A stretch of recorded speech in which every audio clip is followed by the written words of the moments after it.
What's up guys, we're talking GoPro tips for shooting shorebreak. Roll the intro.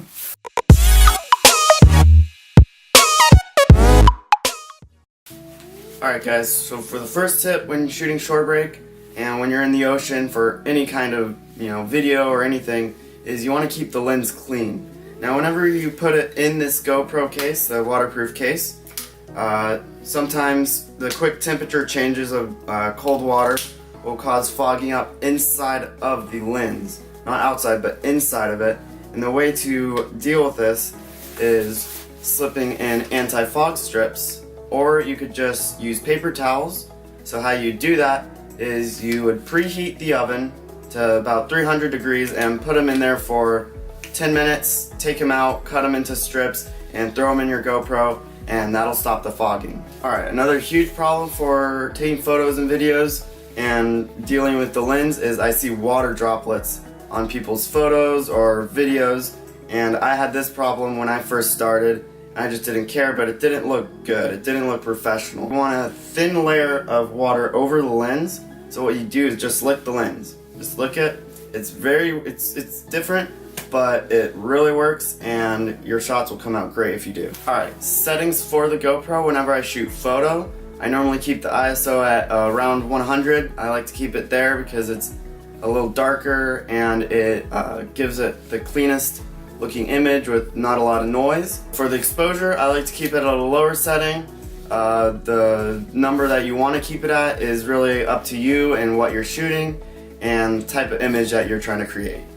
For white balance, I like to keep it at auto. It just lets the GoPro do the work and I don't have to worry about what the white balance is doing. For the color setting on the GoPro, I like to keep that at flat.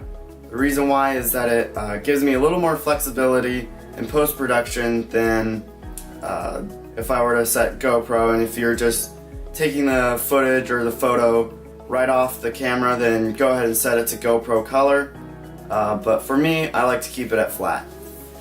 Alright, so for the mode, I shoot in burst, 30 photos in 6 seconds. That gives me a long time frame to capture the beginning and end of the wave. Seconds, so that's 5 photos every second.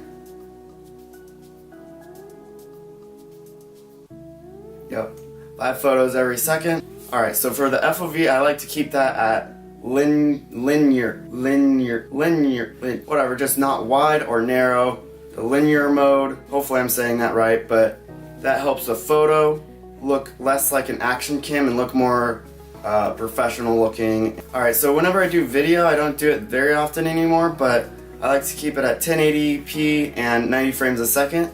That gives me a lot of flexibility, good quality, great post-production whenever I want to speed up the footage or slow it down. It gives me plenty of flexibility with that setting.